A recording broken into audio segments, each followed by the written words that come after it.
welcome back to the EGF Power Series Qualifier Day 1, and we have our last game of the night. As you can see, it is going to be University of Delaware coming off their fresh win from St. John's to the University of Idaho.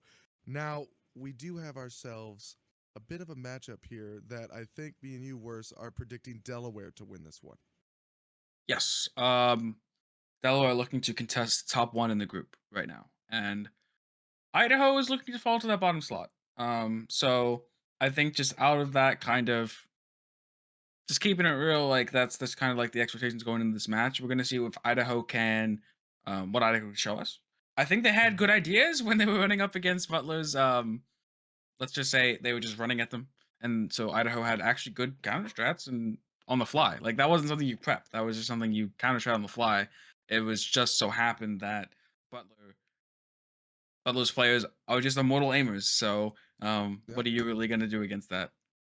Yeah, and it is going to be a scent tonight for the last game as Delaware is going to be the one that is going to have a little bit of the pressure on them, right? I think everyone's looking at this going, Idaho, no one's expecting a ton. But I will say this with what you just said about the strats and everything that they were doing to try to counter Butler, if they can, go to a little bit higher barrier of execution, they'll have a way better time.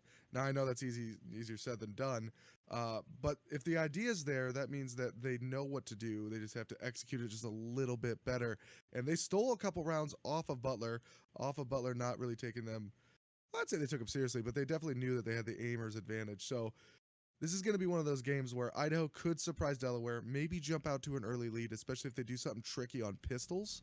That could really put them, bump them up. But we're going to see what they decide to do, as it is going to be Idaho on defense first. Yes. And just to start it out, we are going to have um some of those really common characters locked in, but also the neon being hovered. Something we haven't seen yet was be the first time just to end it off. Would finally be the last game of the day. We're gonna get to see neon, I guess. That'd be very fitting, I guess. And I think looking at Idaho here, you're looking at this breach. I Yes! think this would much rather be a sky. We'll get to that in just a moment. I think that would much rather be a sky because much more open spaces to try and careen that bird into to try and get those flashes off. But still, creature comfort is always going to come first. As we can finally, you can talk about a prepaid. Thank What you. is Oh that my God. character locked in? Yo, Relay doing it Select for your us right agent. now, knowing that Neon, it's kind of funny because Neon with Astra and Reyna can actually do quite a bit of damage if they decide to do like a rush style. But oh my goodness, and Brimstone locked in. This has got to be the happiest day of my life because that was the first agent I ever played, even in the beta. Oh my goodness. Brimstone? It's Okay. Christmas, yes. Christmas for me. Yeah, and we're going to be seeing what they end up going with for this neon. I assume it's going to adopting a run at them style. Like you said, I think we might be seeing some flashbacks to that Butler game earlier, but before we definitively say that, we're gonna have to see what these two teams end up defaulting to. Right now, it is gonna be University of Idaho on your defense and University of Delaware on that attack. We're gonna see what ends up happening. Seems like a 5-man stack onto A here for University of Delaware. And like you said, can do a lot of damage in the run at them style. It looks like that is going to be the first thing on the agenda. Yeah, it's kind of like one of the only things that Neon's very, very good at. Because if you send all of your team in one way, and she can even go with you, but it's just one of those things where if Neon can get on the flank, catch people in the rotation, be a really great lurker, and and even if you hear her coming, sometimes you have to react so fast, and Bailey gets out of there, does a good job. But Relay already going to be put into the corner off of the flash, and that's what Breach does. That for you. shock Slows dart everything is down. Yeah, they do a great job with these shock darts. These shock darts have been incredible. Already inside, and there it is, Neon with a run at your style, and already making waves. I wasn't really saying that shock dart was incredible, more so that they shock darted their entire team. But, it's incredible in a different way. As they do end up getting onto that site. A lot of T damage actually came down in this round, but it hasn't mattered so far. Execution has come in. The retake trying here. Joe looking for more. Both of them are low coming in from window, but not going to matter. As the first round will be going the way of University of Delaware. I think we've seen what their strategy is looking to be on this map. Yeah, and I'm expecting to see a lot of things out of Brown Baller here. last game had a pop-off performance, right? And now on the chamber, I expect them to be getting these total forces out for their team, you know, saving up on the econ, being able to buy for the teammates. It's one of those things that chamber can do really well and save your team a lot of rounds. But because we expect Delaware to, you know, get out to a fast start, it'll just multiply and progress and be even more devastating for Idaho. So be keeping your eye out for Brown Ball as we're tracking with him through the mid. I don't know if anybody's going to have the gumption to be challenging right now, especially on a bit of an eco round. Relay, just kind of sitting back, waiting for the team.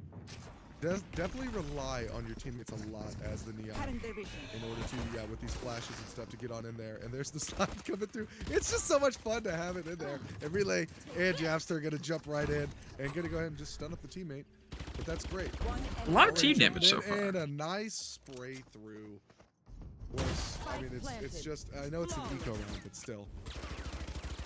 Yes, and man, gonna be going into the bonus round. I can't help but think that it is gonna be a Butler-esque situation right now, and even better than what Butler had because they have a Neon, right? It's gonna just help them out so much more in terms of running at them. Looks like they might even go for a split here. Might just bait some stuff out. No, it looks like they're all going to be grouping up at B, looking to run it through. As soon as the 3-man stack does come down onto A, they are swapping themselves up very early on in terms of what site they're going to 5-man push.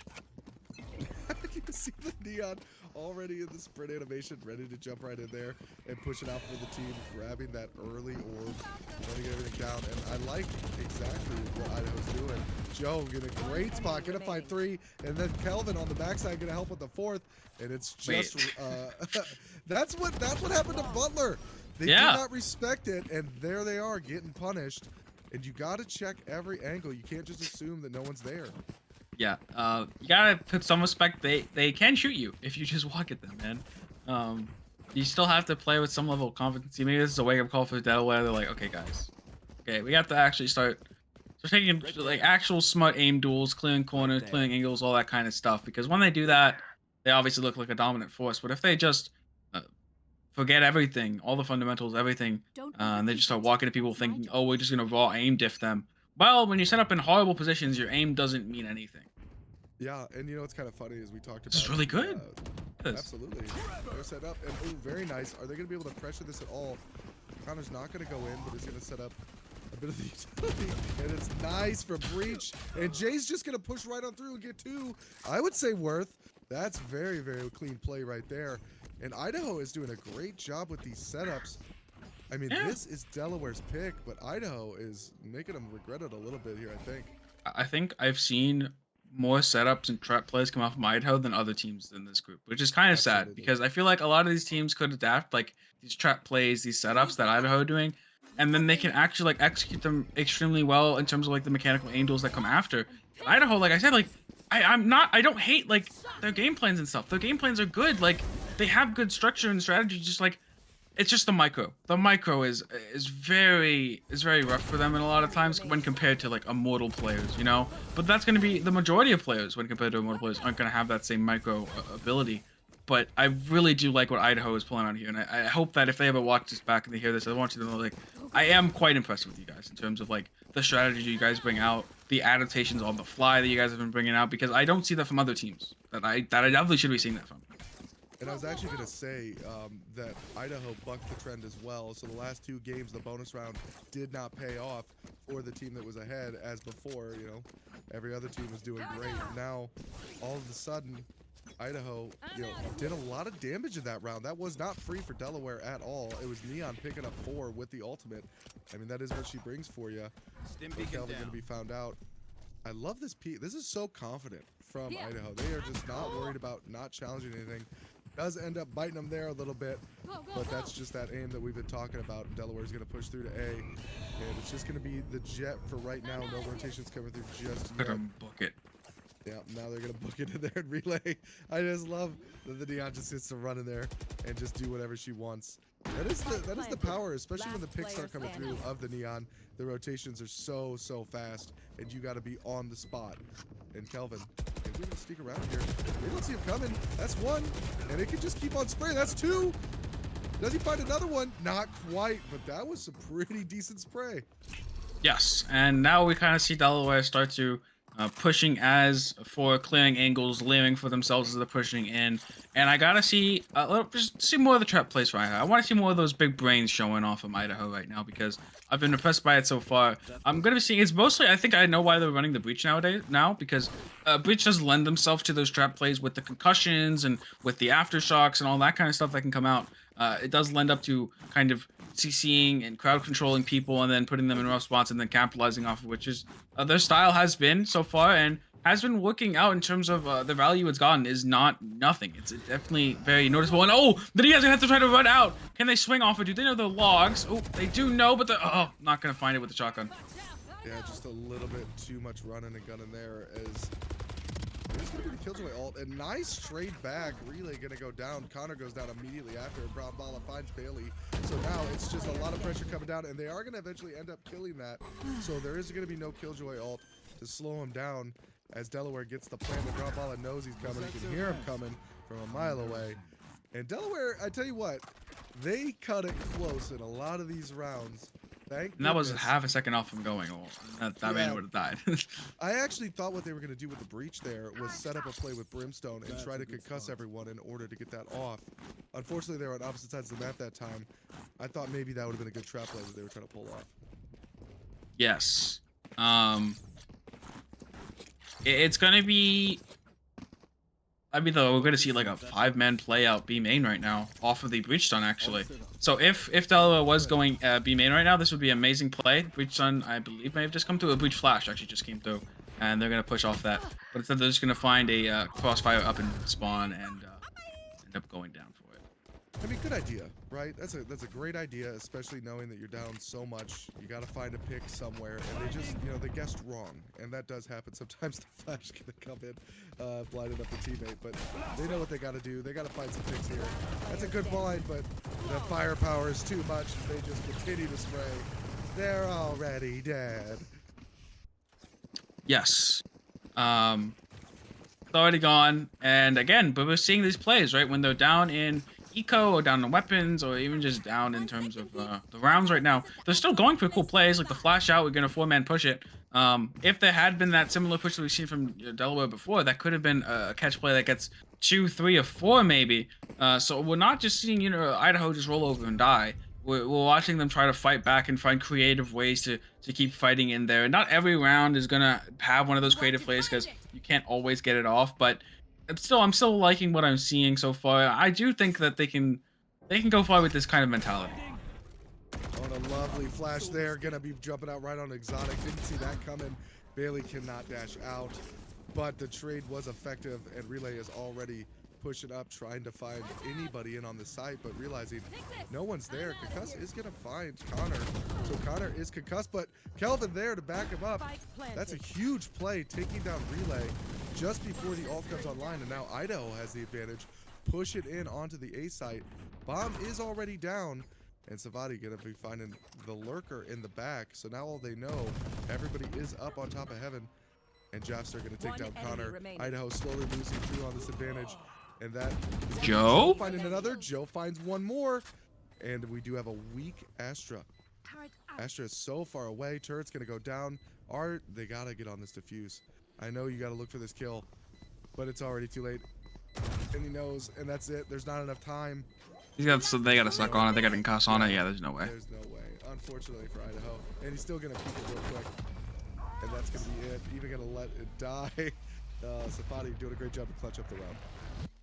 Yep, there it is. And I know, like I gotta keep saying it because, and people might get sick of me saying it, but I mean, what else is there really to say about Idaho but the fact that they're persevering, they're resilient. I've seen teams like this before where the team that's down is just going to troll and they're going to be like, oh, that's over, yada yada. But I think Idaho is seriously trying to take this as an opportunity to learn and get better and execute plays and look for stuff to do. And I definitely appreciate that because on the flip side, you see teams that just give up. This is a great learning opportunity when you go up against these good teams like University of Delaware, who's vying for a first place in a group with 2 other amazing teams, right? There's 2 other amazing teams in the group, and they're still vying for that first place. So I think there's something to be said about that. There's a great learning experience to go up against this caliber of a team. Yeah, and Joe is proving patience is key. Now let's see how the rest of this round pays off. Knows that they're coming. Oh, Nice. Oh, didn't have the trigger discipline to hold off. Now they know exactly where he's at, and it's going to be up to him and Breach in order to do this. Joe with amazing spray survives even in the 2v1, and the spray does come through from Savati, and that is going to be a 1v4 now for Jay. Have seen him do some incredible things. Gets the first one and still healthy. That's the important part. Full utility as well. Going to be dropping the ult. Confidence to go straight in.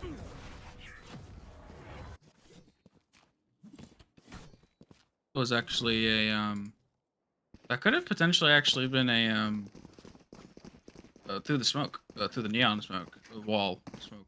Same thing as a smoke. It's a wall. I don't know the terminology in this game. It's basically a smoke. It's just a smoke that's in a straight line. Okay, that's all it is.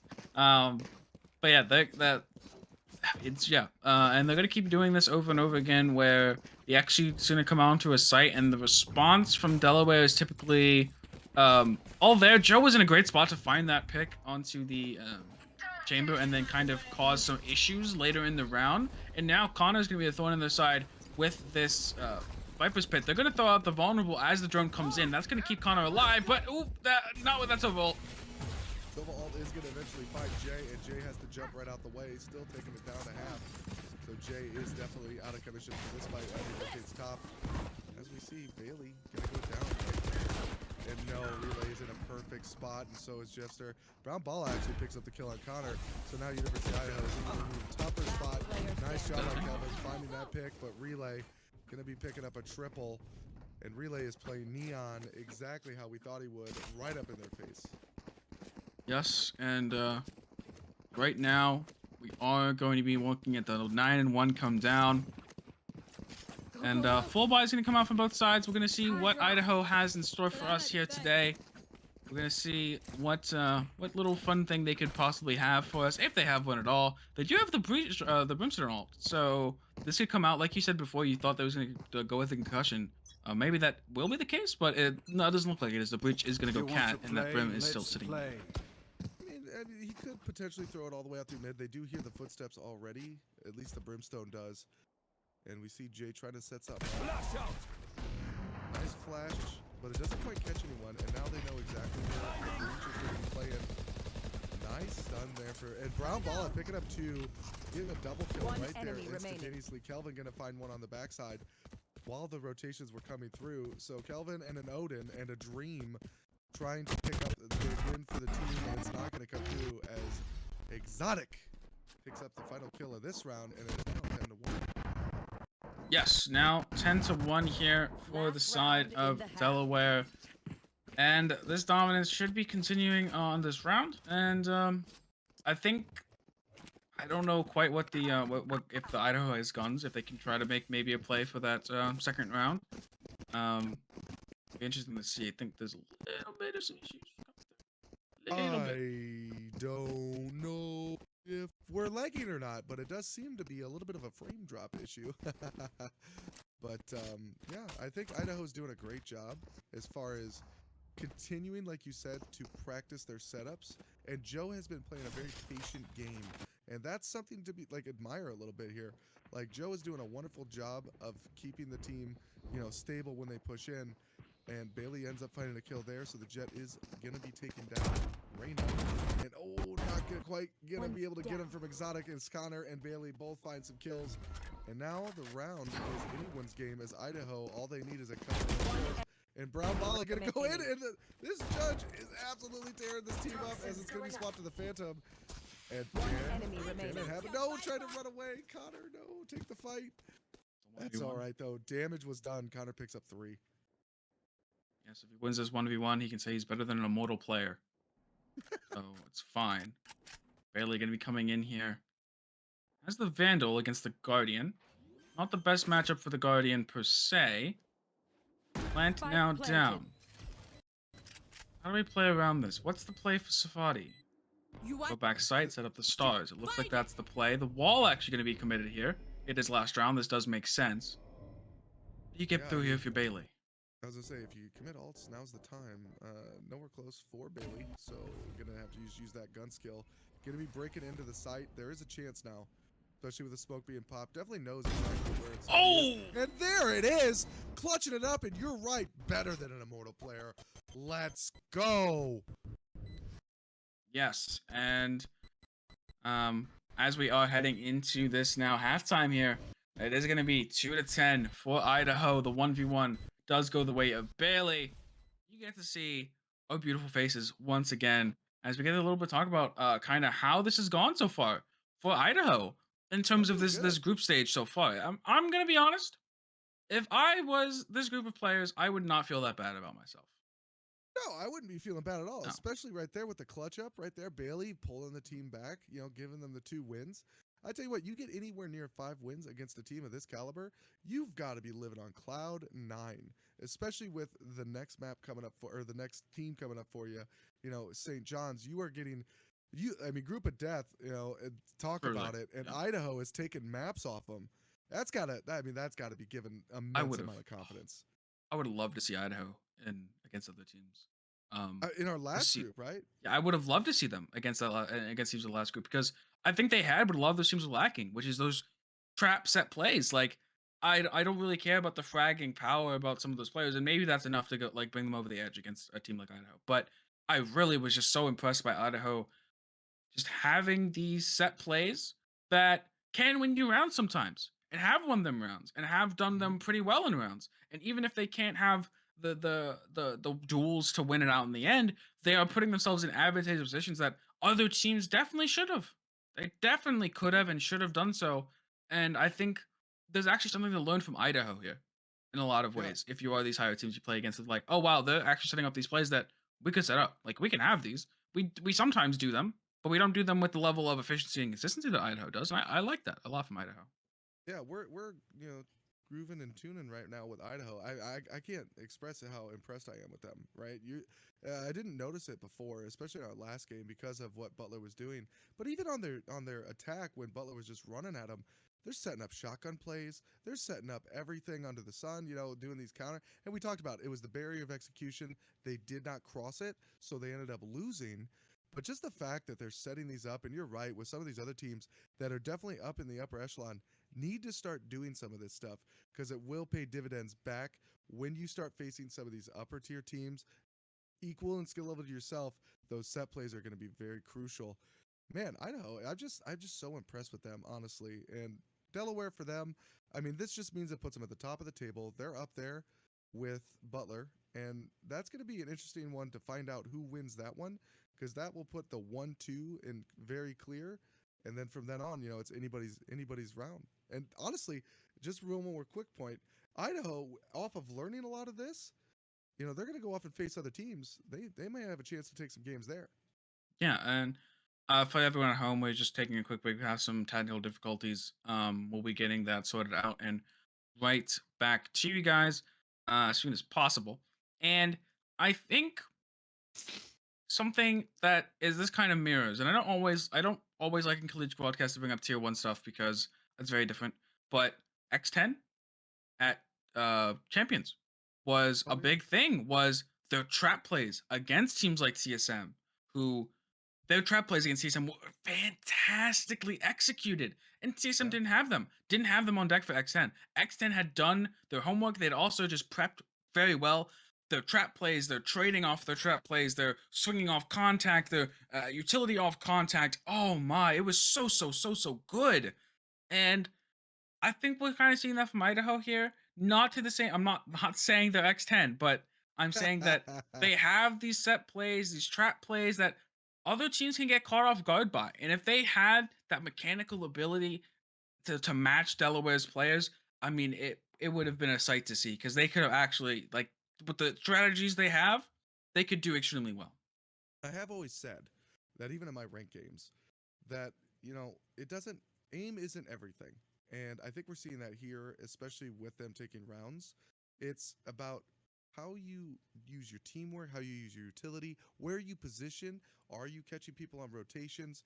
Like, there's so much more to Valorant and to that point CS:GO than any like aiming required, right? Obviously, if you have that godlike aim, it definitely helps.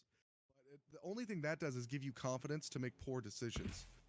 what you should really be doing is playing around your team, taking constant 2v1s, trying to trade peak, everything that you can do, learn the fundamentals. And it honestly, to your point, Idaho seems like they have the fundamentals to do it.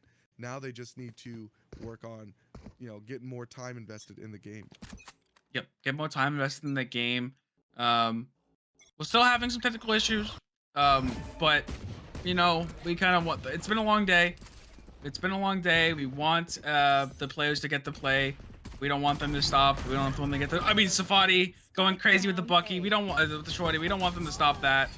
Right, but we will be trying to deal with those as they come in stride. But now going to be up 11-2. Yeah, and being up at 11-2, obviously a really nice clean round. If there is any delayed response from us here in the old caster booth, it's mostly because we're watching along with y'all. So if it's lagging there, it'll be lagging for us, and we'll be doing our best to keep up with the pace of the action. But Let the kids go to bed, man. Let the kids go to bed. But Relay, again with the Neon, I'm so happy we got to see a Neon tonight, and also a Brimstone. But more of the Neon because I want to see Yoru as well. Exotic going to be stunned up. They're going to be pushing right on in. Bucky not going to find the shot, but Bailey trades it out. And that was a really good 1-2 punch right there. Jobster going to be playing on the backside. Relay already rapid in, trying to just come through. He doesn't care at all. He's just spraying away. What's happening? Not going to find as much. I am not sure, but the picks come through. And it was just so much chaos. I'm not even sure if any of the other players knew what was going on. They just saw it. Relay run in, shoot, and run out. That's all they saw. They were spraying at him and they're like, we can't kill him. He's too fast. The Neon, it's too fast. It's not even using their ability. They're just too quick. Oh my goodness. And now it looks like full Marshall buy here. But Connor is being a little bit of a rebel and being like, I don't want a Marshall, guys. I don't like that.